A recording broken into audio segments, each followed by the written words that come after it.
Réunion des députés du Front commun pour le Congo, ils ont réitéré leur loyauté et fidélité à leur autorité morale, Joseph Kabila.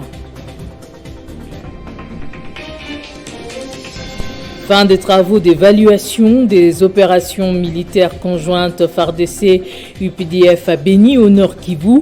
Les chefs d'état-major généraux des armées congolaises jugent positifs les résultats sur le terrain. Détail dans ce journal. Nous parlerons également de la mort d'un jeune garçon tué par un policier qui travaille dans un centre d'enrôlement à Goma. Le jeune allait se procurer de sa carte d'électeur. Nous serons en ligne avec un député provincial depuis Goma. C'est déjà le début du week-end et vous nous renouvelez votre confiance. Merci de le faire. Les députés du Front commun pour le Congo étaient en réunion jeudi à Kinshasa. 80 députés étaient présents et quelques absents justifiés. Tous ont réitéré leur loyauté et fidélité à leur autorité morale, Joseph Kabila. Ils étaient près d'une centaine d'élus réunis, tous membres du Front commun pour le Congo, afin de réfléchir sur les enjeux de l'heure, les processus électoraux en cours, l'avenir de la plateforme, la situation sécuritaire dans l'est de la République démocratique du Congo à Kwamouth et dans d'autres coins de la République. Fidèles à Joseph Kabila Kabange ont répondu à l'appel, malgré les multiples occupations. D'autres ont cependant justifié leur absence, car se trouvant en dehors de la capitale Kinshasa. Ces élus ne jurent que sur la loyauté et la fidélité à Joseph Kabila, malgré les sollicitations insistantes du pouvoir en place à les rejoindre. Ils se disent être prêts à défendre l'intérêt du peuple aux côtés de Joseph Kabila Kabange et des idéaux du Front commun pour le Congo. Les parlementaires se sont conscientisés à rester soudés face aux multiples pressions subies de la part du régime en place, à ne pas trahir le combat pour lequel ils se sont battus pendant plusieurs années dans l'amélioration du bien-être des Congolais. Enfin, les membres du Front commun pour le Congo ont mis en garde ceux qui font recours aux invectives dans le but de les discréditer. Les travaux d'évaluation des opérations militaires conjointes FARDC et UPDF ont pris fin à Béni au Nord Kivu hier. Les chefs d'état-major généraux des armées congolaises jugent positifs les résultats sur le terrain et maintiennent la nécessité de la poursuite des dites opérations jusqu'à éradiquer totalement les ADF qui constituent à la fois une menace contre la RDC et l'Ouganda. À ce jour, certains de leurs leaders ont été neutralisés et leurs bastions conquis. Environ 17 mois après le lancement des opérations militaires conjointes FARDC-UPDF à Béni au Nord Kivu et Irumu dans l'Ituri, les résultats sur le terrain sont positifs, constatent les chefs des armées congolaises et ougandaises. Cela est la matérialisation de la volonté des deux chefs d'État, Félix-Antoine Tshisekedi et Yoweri Kaguta Museveni. Motif également pour les chefs d'état-major généraux des FARDC et de l'UPDF de rendre un vibrant hommage aux militaires ougandais et congolais tombés sur le champ d'honneur, rapporte le gouverneur du Nord Kivu. Aujourd'hui, nous sommes satisfaits du résultat de ces opérations.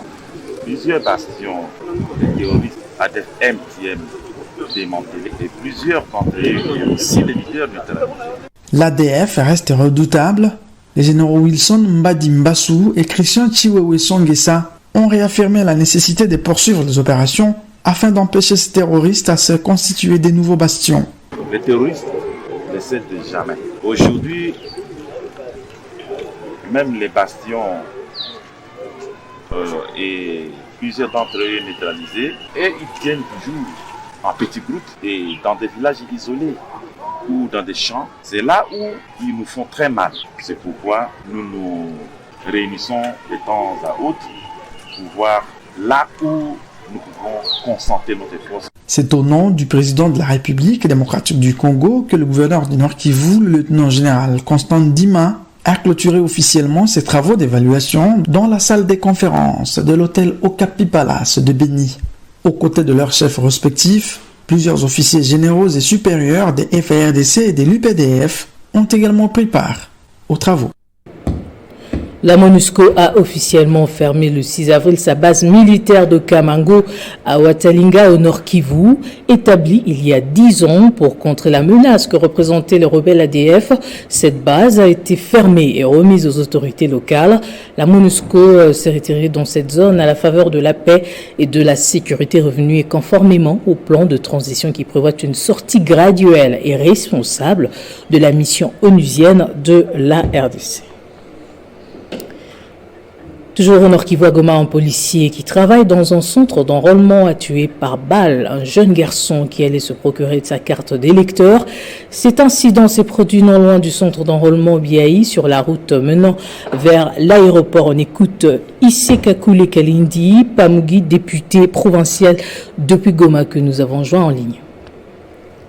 En fait, nous avons été alertés comme tout le monde hier dans les après-midi, mais de par les enquêtes que nous venons de faire ce matin, le sida ne s'est pas passé dans le centre d'enrôlement. Donc, le policier qui venait de quitter le centre d'enrôlement, bien qu'il travaille dans ce centre d'enrôlement, a fusillé la personne loin du centre d'enrôlement. Donc, ce n'était pas dans les sites du centre. Et la population, sachant que ce policier travaille au centre, c'est comme ça qu'ils sont venus avec les cadavres et venus les déposer juste à la recherche de ces policiers qui venaient de commettre un crime. Donc, jusqu'à maintenant, nous ne savons pas le pourquoi et le motif de ce meurtre. Donc, le policier est allé à cavale et il est sous la recherche, il est en train d'être recherché, bien sûr, par les services de sécurité, des renseignements, ainsi que de la police et de l'armée.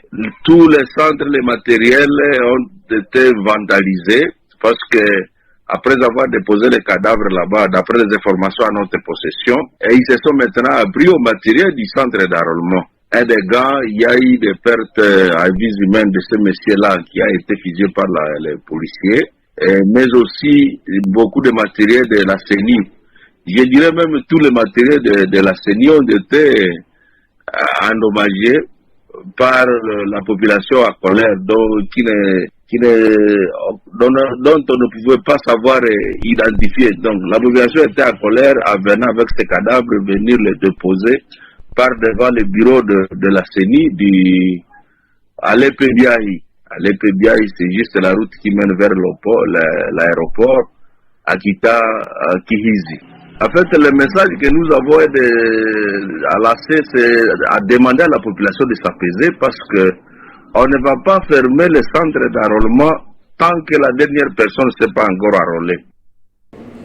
Le gouvernement congolais, par le canal de son ministère de l'enseignement primaire, secondaire et technique, réajuste la prime de la gratuité à 50 000 francs par enseignant, comme conclu dans l'accord signé à Bibois avec l'intersyndicale du secteur. L'information est rendue publique hier dans un communiqué du ministre de tutelle Tony Mwaba. Le ministère de l'enseignement primaire, secondaire et technique a rendu public le jeudi 6 avril un communiqué de la prime des enseignants à hauteur des 50 000 francs congolais. Le communiqué inclut d'autres mesures, notamment la prise en charge des 682 enseignants nouvelles unités de la maternelle, 5 534 nouvelles unités du primaire, 1002 pour les secondaires et 2200 inspecteurs de l'édition 2018. Octroi et paiement de frais d'itinérance aux poules d'inspection, les paiements de la transposition de grades et profits des 567 081 enseignants en carrière. Les paiements progressifs des allocutions de fin de carrière aux enseignants éligibles à la retraite pour un effectif mensuel des 452. Les paiements de frais de fonctionnement au profit de 3542 écoles primaires ayant connu des structures et des 656 bureaux de gestion. Enfin, le réajustement de la prime de 560 159 enseignants de territoire. Assurer une bonne éducation de base étant l'un des défis majeurs du président de la République, Félix Tshisekedi, instaurant en effet la gratuité de l'enseignement au niveau du primaire. C'est dans cette optique que le ministre de tutelle, Tony Mwaba, s'est inscrit en vue d'accompagner et soutenir indéfectiblement la vision du chef de l'État. Tout commerce par des enfants mineurs en âge de scolarité est désormais interdit à travers toute l'étendue du Kasaï central. Cette mesure est rendue publique par le ministre provincial de l'Intérieur, Antoine Kaloulambi, devant la presse locale, dans le but d'accompagner les enfants dans le cadre de la gratuité de l'enseignement primaire appliquée par le président de la République, Félix Antoine Tshisekedi.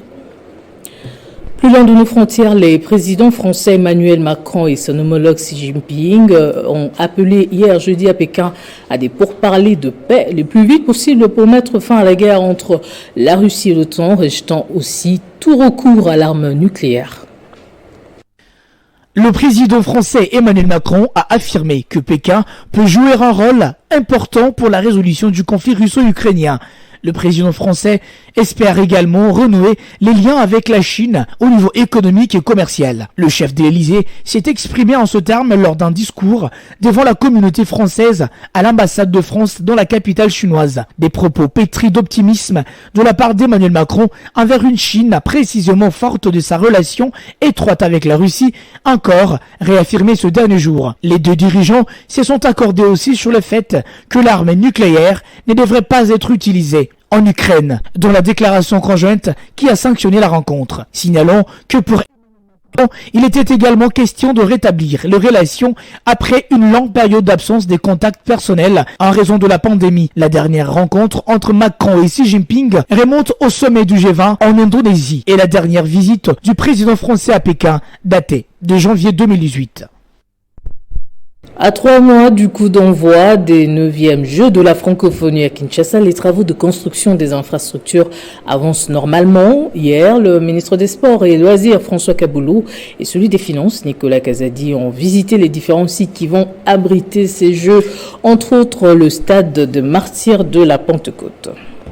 Le ministre des Finances est venu rencontrer son collègue des Sports pour, d'une part, faire le point de la situation des travaux de réhabilitation du stade de Martyrs de la Pentecôte et, d'autre part, évoquer les débuts des travaux des palais des sports répondant aux normes internationales. Juste après l'échange entre François-Claude Kaboulou-Mona Kaboulou et son collègue des Finances, les deux personnalités sont allées se rendre compte de l'état d'avancement des travaux de réhabilitation du stade Omnisport de Martyrs. La visite est partie de la tribune centrale en passant par la tribune de presse, la salle des conférences de presse, les toilettes, les vestiaires, jusqu'au centre des médias. Après avoir sillonné les stades de Martyrs, François Kaboulou et Nicolas Kazadi ont aussi évalué les niveaux d'exécution des infrastructures qui vont abriter les 9e Jeux de la francophonie, entre autres le gymnase, le stadium de basket, le terrain annexe et puis le bâtiment administratif du secrétariat général au sport. Vous avez récemment effectué un paiement pour ça.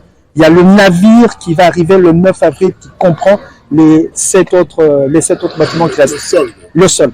Les deux autorités ne se sont pas fatiguées. Elles ont clôturé la journée par la visite de la place où sera érigé Kinshasa Arena, un palais des sports de 20 000 places assises. Les travaux de ce palais des sports seront exécutés par Sumu, une entreprise turque. Place au rappel des titres. Réunion des députés du Front commun pour le Congo, ils ont réitéré leur loyauté et fidélité jeudi à leur autorité morale, Joseph Kabila. Fin de travaux d'évaluation des opérations militaires conjointes FARDC et UPDF à Beni au Nord Kivu. Les chefs d'état-major généraux des armées congolaises jugent positifs les résultats sur le terrain. Un jeune garçon tué par un policier qui travaille dans un centre d'enrôlement à Goma. Le jeune allait se procurer de sa carte d'électeur. Nous avons joint le député provincial depuis Goma, Issé Kakule Kantas. Ainsi se referme cette édition du journal. Merci de votre attention exigeante. Excellent week-end à toutes et à tous sur Espace 50. Prenez soin de vous.